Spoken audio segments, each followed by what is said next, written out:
1 சாமுவேலின் புஸ்தகம் 3ஆம் அதிகாரம் 2வது வசனம். ஒரு நாள் ஏலி தன்னுடைய ஸ்தானத்தில் படுத்து கொண்டிருந்தான். நிக்க வேண்டியவன் உட்கார்ந்தவன் படுத்துட்டான். தன்னுடைய ஸ்தானத்துல ஊழியம் படுத்துருச்சு. சிலர் சொல்றாங்க, நல்லா வந்த மினிஸ்ட்ரிங்க திடீர்னு அப்படியே படுத்துருச்சு. ஆமா, ஒரு விஷயத்தை நம்ம மறந்துடுறோம். இந்த உலக பிரகாரமான எம்என்சி கம்பெனிகளுக்கு, அரசாங்கத்துக்கு, ஸ்டேட் கவர்மெண்ட்டுக்கு, சென்ட்ரல் கவர்மெண்ட்டுக்கு வேலை பார்க்கறவங்கள ஒருவேளை அந்த கவர்மெண்ட் கவனிக்காம கூட விட்டுரும். 58 வருஷம் 60 வருஷம் வேலையே பார்க்காம கூட ஓபி அடிச்சுட்டு ரிட்டையர் ஆனவங்க கூட இருக்கிறாங்க. சின்சியரா வேலை பார்த்துட்டு வந்தவங்களும் இருக்கிறாங்க. ஒரு சிலர் அதுல தப்பு செஞ்சுட்டு அந்த தண்டனைக்கு மாட்டாம தப்பிச்சு வந்தவங்களும் இருக்கிறாங்க. ஒரு சிலர் தப்பு செஞ்சு தண்டனை அனுபவிச்சவங்களும் இருக்காங்க. ஆனா நம்ம பார்க்கிறோமே ஒரு கவர்மெண்ட்டுக்கு வேலை, ஹெவன்லி கவர்மெண்ட், அது சொல்லாம கொள்ளாம அழகா தூக்கும், அழகா படுக்க வைக்கும். எங்க படுக்க வச்சுச்சுன்னு உங்களுக்கே தெரியாது, படுத்திருக்கும். நம்ம நினைச்சுக்கிட்டே இருக்கோம் ஓடிக்கிட்டே இருக்கிறோம்னு. அதெல்லாம் கரெக்டா ஆபரேஷன் ஆண்டவர் செய்வாரு. நிறைய பேருக்கு இன்னைக்கு இதான் பிரச்சனை. மினிஸ்ட்ரிங்கிறது ஒரு லெவல் வரைக்கும் ஓடிட்டு முடியும் போது அப்படியே மேல போயிடணும், அடுத்த கிளையை விட்டுட்டு போயிட்டே இருக்கணும். பவுல் ஆரம்பிச்சாரு, பவுலுக்கு பையன் கிடையாது, பவுலுக்கு பேர பையன் கிடையாது, மெயினா பவுலுக்கு மருமகன் கிடையாது. ஆனா பவுல் ஆரம்பிச்ச மினிஸ்ட்ரி இன்னைக்கு வரைக்கும் நடக்குது. இன்னைக்கு நமக்கு அப்புறம் நம்ம அப்படியே பார்த்து பார்த்து ஒப்படைச்சிட்டு போறோம். பையன்கிட்டையும் மருமகன்கிட்டையும் பேரங்கிட்டையும் கரெக்டா ஒப்படைச்சிட்டு போறோம். அடுத்த ஜெனரேஷன்ல மினிஸ்ட்ரி படுத்துருது பாத்தீங்களா? அவங்க ஜெனரேஷன்ல இருந்த மினிஸ்ட்ரி இவங்க ஜெனரேஷன்ல விஸ்தாரமாகல பாத்தீங்களா? இன்னைக்கு 1 மடங்கு இருந்தா அடுத்து 2 மடங்கு ஆயிருக்கணும்ல. 2 மடங்கு இருந்தா அடுத்து எலிசா வரும்போது 4 மடங்கா மாறணும்ல. ஏன் மாறல? 25,000 பேர் நடத்துற சபை அடுத்த ஜெனரேஷன்ல 8,000 மாறிடுச்சு, அடுத்த ஜெனரேஷன்ல 4,000 மாறும். ஏன் மாறுது? காரணம் என்ன? உண்மையிலேயே வளர்ச்சி தானே இருந்திருக்கணும், படுத்துருச்சு பாருங்களேன். அதாவது நம்ம சொல்லிக்கலாம், அந்த மினிஸ்ட்ரியில இருக்கிறவங்க சொல்லிக்கலாம், அதெல்லாம் கிடையாது, எங்க மினிஸ்ட்ரி நல்லா தான் நடந்துட்டு இருக்கு. அப்படியே ஓவராலா எல்லாருக்கும் தெரியும், போன ஜெனரேஷன்ல இருந்த அந்த ஊழியம் இப்ப இல்ல, அது படுத்துருச்சுங்க. ஏன்? ஏலி படுத்துட்டாரு. நீ யார் தெரியுமா? போன ஜெனரேஷன்ல எவனையும் உள்ள விடாம உட்காந்துட்டு இருந்தவன். யாரும் வந்துடக்கூடாது, எந்து நான் தான் பண்ணுவேன், நானும் எனக்கும் ஆண்டவருக்கும் நடுவில் யாரும் கிடையாது, யாரா இருந்தாலும் என்ன பார்த்துட்டு தான் ஆண்டவரை பார்க்கணும் சொன்னவெல்லாம் அடுத்த ஜெனரேஷன்ல படுத்துருவான். மினிஸ்ட்ரி நம்ம சொத்து இல்ல. இந்த மினிஸ்ட்ரிக்கு நம்மளை அழைச்சது கர்த்தருடைய கிருபை. உண்மை உள்ளவன் என்று நம்பி இந்த கனமான ஊழியத்திற்கு என்னை அழைத்தார். அவ்வளவுதான் வசனம் சொல்லுது. இது என்னோடது அல்ல. இதை முடிச்ச உடனே அப்படியே அடுத்தவங்களுக்கு, அது யார்கிட்ட வேணா இருக்கலாம். ஒருவேளை ஆண்டவர் உங்க பையன்கிட்ட கொடுத்துட்டு போன்னு சொன்னா கூட கொடுத்துட்டு போங்க, அதெல்லாம் ஒன்றும் தப்பே கிடையாது. ஆனா பையன்கிட்ட கொடுக்கறதுக்காகவே பையனை வளர்க்கக்கூடாது,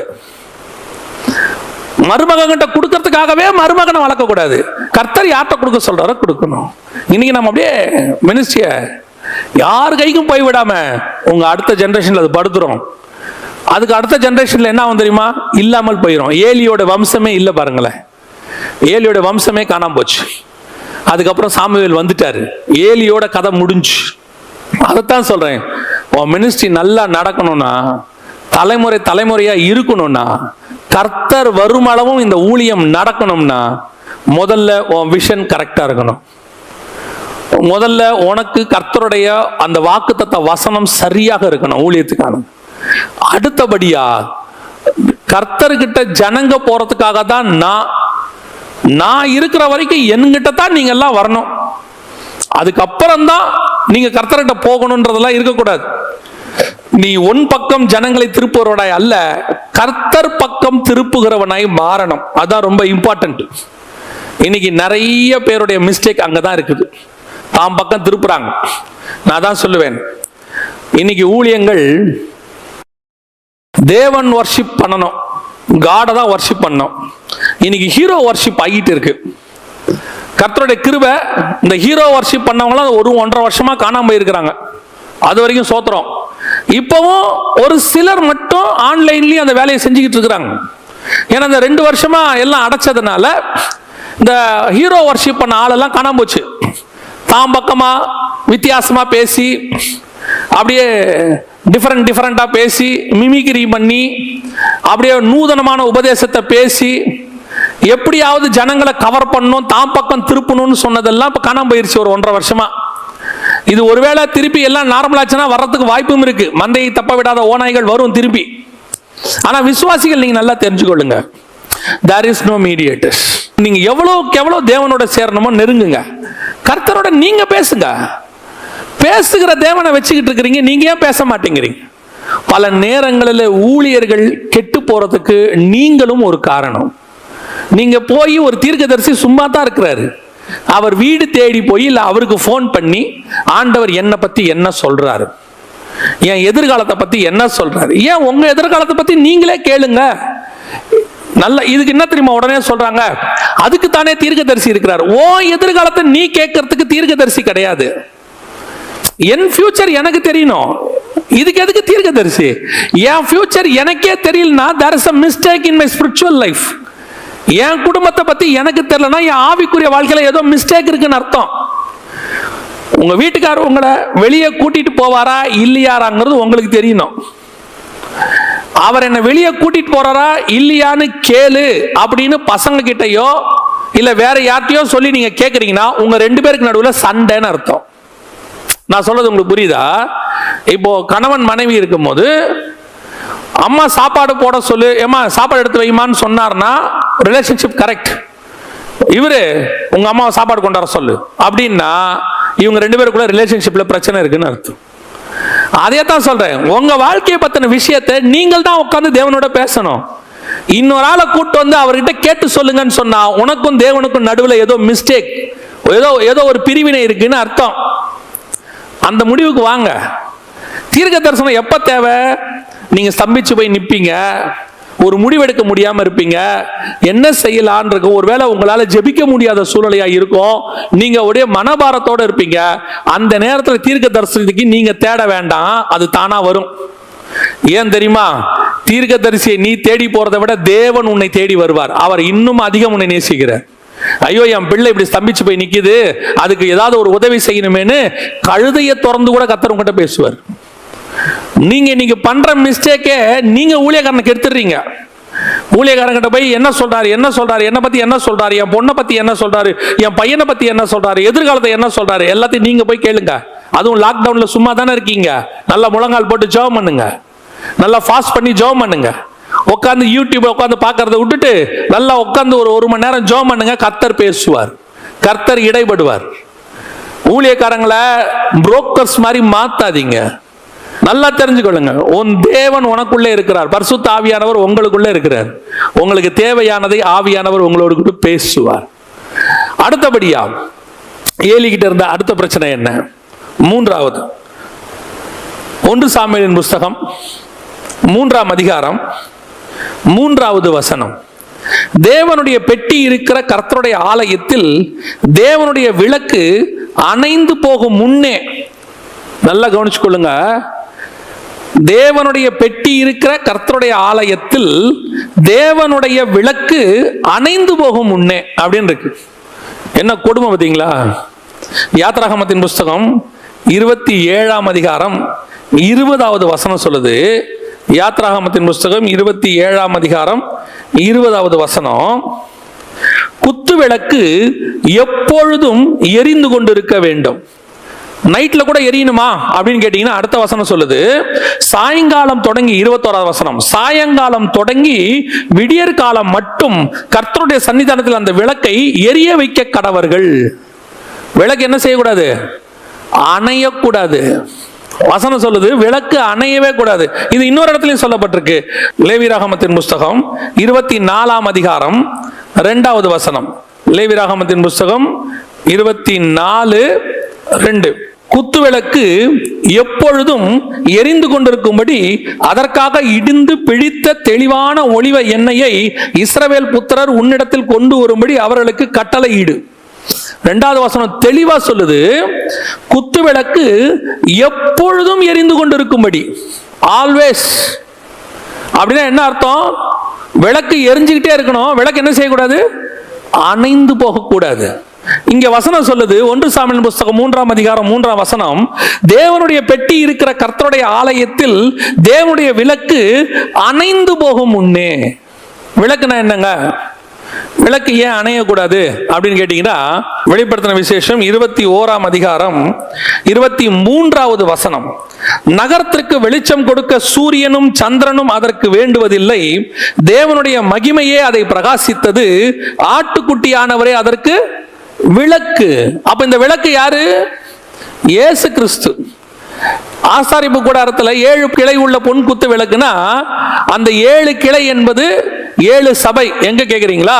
7 பொன் குத்து விளக்குகளின் மத்தியில் உலாவுகிறவர் சொல்லுகிறதாவது எபேசு சபைக்கு எழுதும் போது 2ஆம் அதிகாரம் 1-2 ஆண்டவர் சொல்றாரு, 7 பொன் குத்து விளக்குகளின் மத்தியில் உலாவுகிறவர் சொல்லுகிறதாவது. 1ஆம் அதிகாரம் கடைசி 2 வசனம் வாசிச்சீங்கன்னா, குத்து விளக்குகளின் ரகசியத்தை நான் உனக்கு சொல்லுகிறேன்னு சொல்லி அந்த 7 குத்து விளக்குகளும் 7 சபைகளாம்னு இருக்கு. அப்போ விளக்கை கொளுத்தி தண்டின் மேல் வைப்பார்கள்னு இருக்கு. அந்த எபேசு சபைக்கு கர்த்தர் சொல்லும் போது என்ன சொல்றாரு?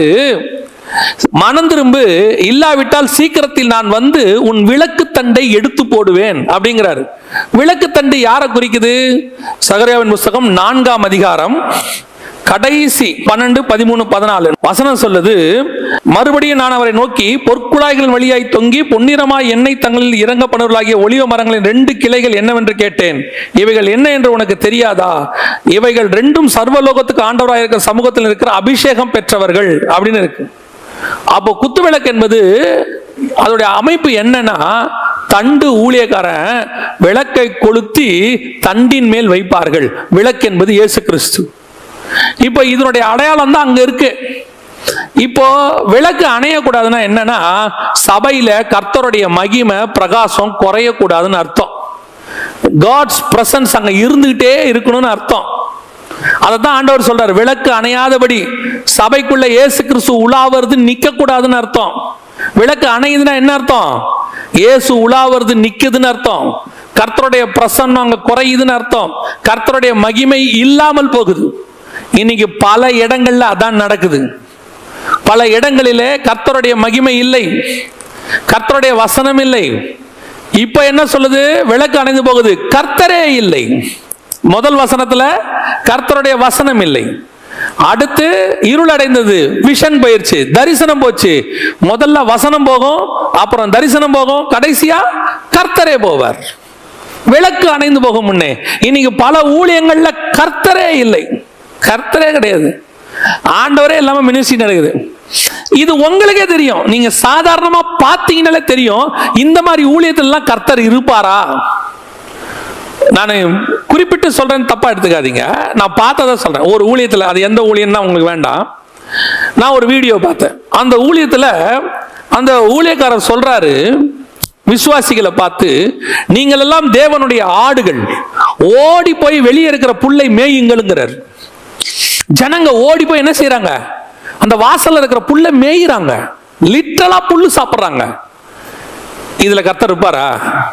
இதுக்கு கர்த்தர் இருக்கிறாரா இல்லையான்னு ஆராய்ச்சியே வேண்டாம் நமக்கு. லிட்டரலா தெரியும். அங்கே இயேசுநாதர் சாப்பாடு இல்லைன்னு சொன்ன போது மீனையும் அப்பத்தையும் வர்த்திக்க பண்ணி தான் கொடுத்தாரு ஒழிய எல்லாம் போய் புல்லு மேயுங்கன்னு சொல்ல பாருங்க. இந்த ஊழியக்காரர் சொல்றாரு, என்ன சொல்றாரு? போய் எல்லாம் புல்லு மேயுங்க. ஜனங்க பாத்தீங்கன்னா ஆடு மாதிரி 4 காலம் நடந்து போய் புல்லு மேயிறான்.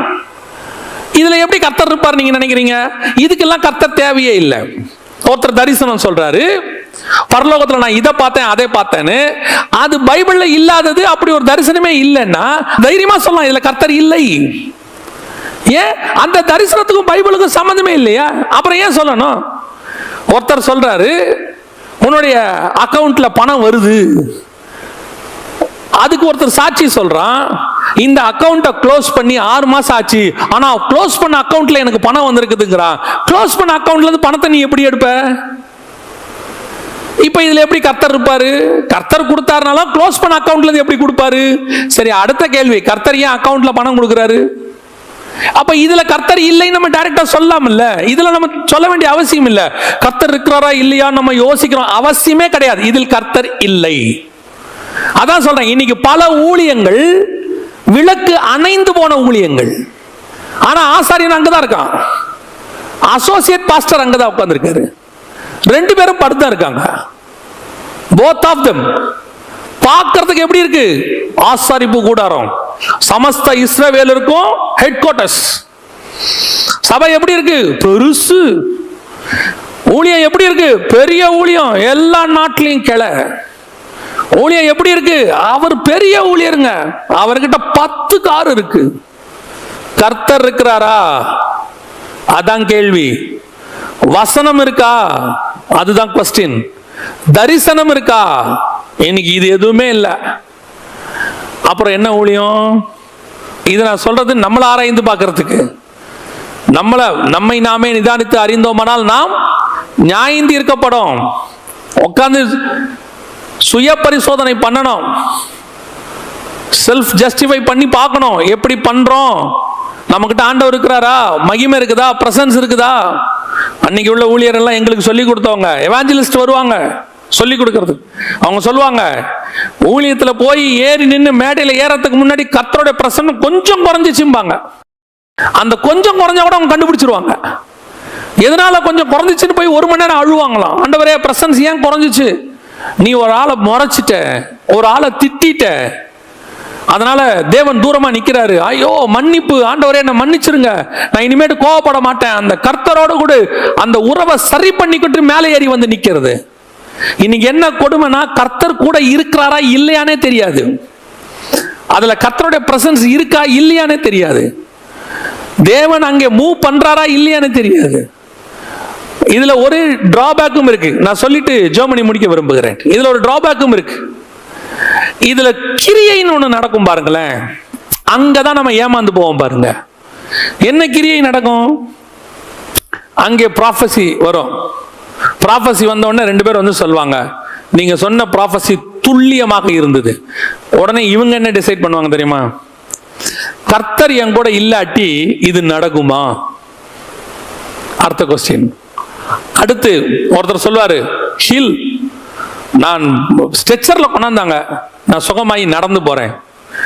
பார்க்கிற அத்தனை பேரும் கர்த்தர் கூட இல்லாட்டி இது நடக்குமா? நான் சொல்றேன் நடக்கும். கர்த்தர் கூட இல்லாட்டி ப்ராஃபஸியும் வரும், கர்த்தர் கூட இல்லாட்டி ஹீலிங்கும் நடக்கும், கர்த்தர் கூட இல்லாட்டி டெலிவரன்ஸும் நடக்கும். நான் 2 சம்பவத்தை சொல்லிட்டு முடிக்கிறேன். முதலாவது, கர்த்தர் சொன்னார் மோசேயை பார்த்து, கண்மலையை பார்த்து பேசுன்னு சொன்னார். மோசே கண்மலையை அடித்தார். அடிச்ச உடனே தண்ணி வந்துதா இல்லையா? இதுதான் கொஸ்டின்.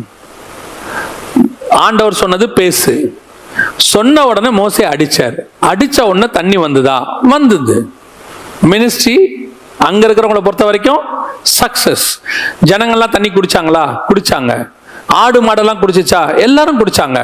மினிஸ்ட்ரி சக்சஸ்ஃபுல்லா முடிஞ்சிச்சா? முடிஞ்சிருச்சு. அப்போ ஊழியக்கார் மட்டும் ஃபெயிலியருங்க. முடிச்ச உடனே கர்த்தர் சொல்றாரு, நீங்கள் என் பகைவருக்கு முன்பாக என்னை நீங்கள் பரிசுத்த குலைச்சலாக்கினீர்கள்.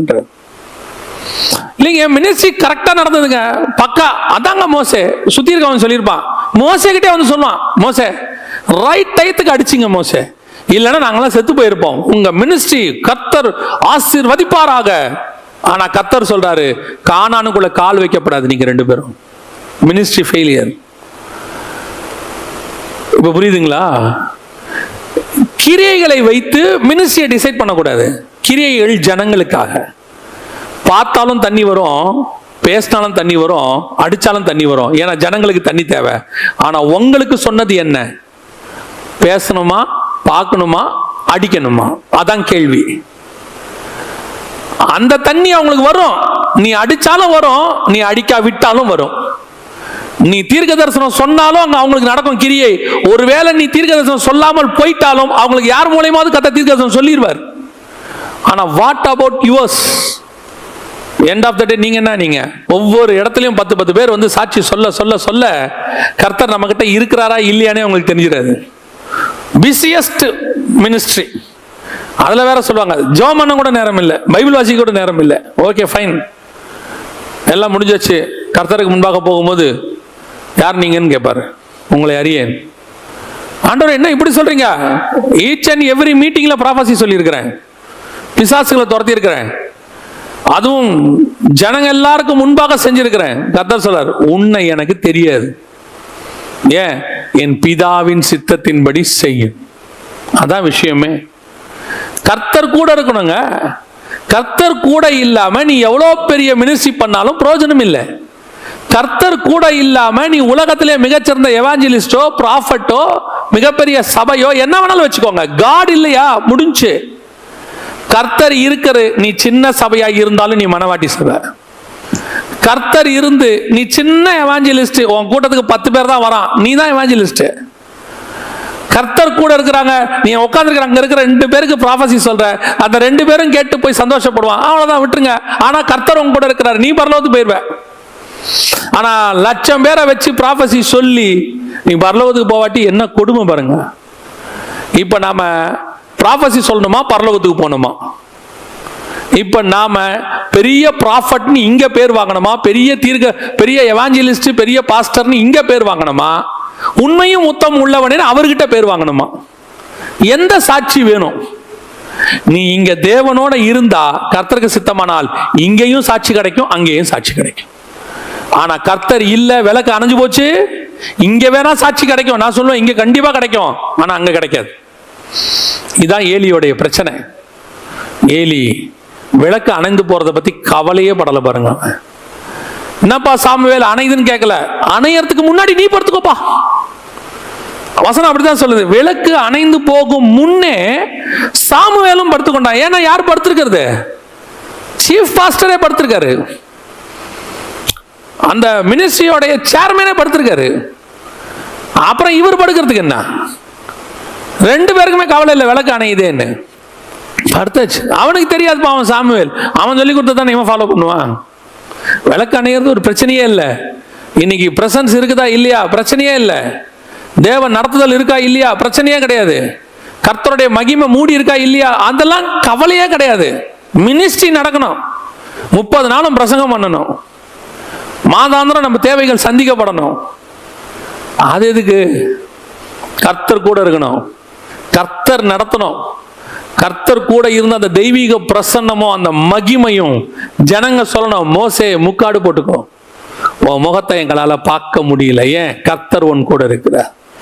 ஜனங்க சொல்லணும், கர்த்தர் மோசையோடு கூட இருந்தது போலவே உன் கூடவும் இருக்கிறார். ஜனங்க சொல்லணும். அந்த இடத்துக்கு நம்ம வரணும். தேவன் இல்லாமல் ஒரு ஊழியம் பண்ணக்கூடாது. தேவன் இல்லாமல் எந்த ஒரு காரியத்தையும் செய்யக்கூடாது. எவ்வளோ பெரிய காரியம், எத்தனை கோடியா இருந்தாலும் கர்த்தர் வேணான்னா வேணாதான். கர்த்தர் செய்ய சொன்னா நம்ம செய்யணும்.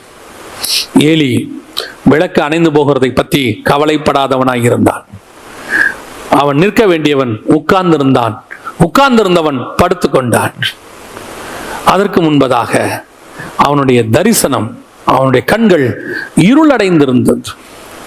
வசனம் சொல்லுது, அவன் பார்வை இருளடைந்தது, விஷன் போச்சு. இதெல்லாம் இருந்துச்சுன்னா கர்த்தருடைய வசனம் அரிதாய் மாறிடும், வசன பஞ்சம் வந்துடும். இன்னைக்கு அதான் நடைபெற்று கொண்டிருக்கு. இன்னைக்கு ஆண்டவர்கிட்ட ஒப்பு கொடுங்க, ஆண்டவரே நான் எவ்வளோ பெரிய ஊழியங்கிறதுல முக்கியமே இல்லை, ஆண்டவரே உங்க கூட இருக்கணுன்றது தான் முக்கியம்.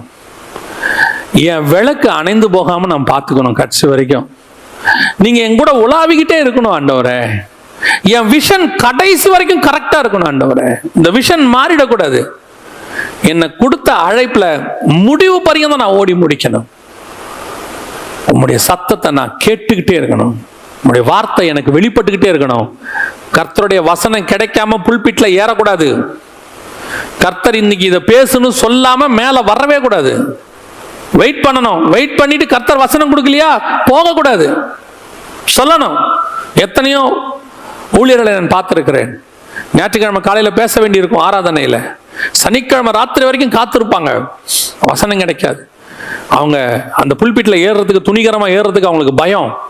ஏன்னா வசனம் கிடைக்கல பாருங்க.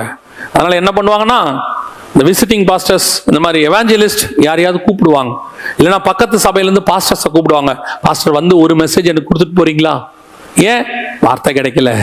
வார்த்தை கிடைக்காம நான் புல்பிட்ல ஏற மாட்டேன். அந்த பயம் இருந்துச்சு பாருங்க. அதனாலதான் அவங்க பேசுற வசனம் எல்லாம் அக்கினி துண்டு மாதிரி விழும். அவங்க பேசுறது எல்லாம் ஊழியர்களை உருவாக்கும். அப்படிப்பட்ட ஊழியர்கள் பேசினது தாங்க அன்னைக்கு காலத்துல சபைகள் வளர்ந்தோடுச்சு. அப்படி கேட்ட 10 பேர் கேட்டா 10 பேர் ஊழியக்காரனா மாறணும். அந்த ஊழியக்காரங்கிட்ட உட்கார்ந்த பாதத்துல உட்கார்ந்தவன் எல்லாம் ஊழியக்காரனா மாறிட்டான். காரணம், அவன் காத்திருந்து வாங்கி கொடுத்தான். அந்த வெளிச்சம் விளக்கு அவங்க கிட்ட இருந்துச்சு. அவங்க கிட்ட அந்த பிரதட்சணமான வார்த்தை கிடைச்சிச்சு. தரிசனத்துல நடந்தாங்க. அவங்க தேவ சமூகத்துல நிப்பாங்க, முழங்காலே நிப்பாங்க, உட்கார மாட்டாங்க. தேவ சமூகத்துல நின்று கொண்டிருப்பாங்க. ஆண்டவரே வார்த்தையை கொடுங்க, வார்த்தையை கொடுங்க. அந்த பிரசன்ஸ், அந்த மகிமை, நீ அப்படி நின்னு பாரு, உன் விளக்கு பிரகாசித்து எரியும். ஒருவேளை உனக்கு தெரியாது, உன் ஊழியத்திலிருந்து கர்த்தர் மிகப்பெரிய கிளைகளை எழும்ப பண்ணுவதற்கு வல்லமையுள்ளவராய் இருக்கிறார். உன்னுடைய கல்லறையிலிருந்து கூட ஊழியக்காரர்கள் எழும்புவார்கள். கர்த்தர் அதை செய்வார். தேவனால் கூடாத காரியம் ஒன்றுமில்லை.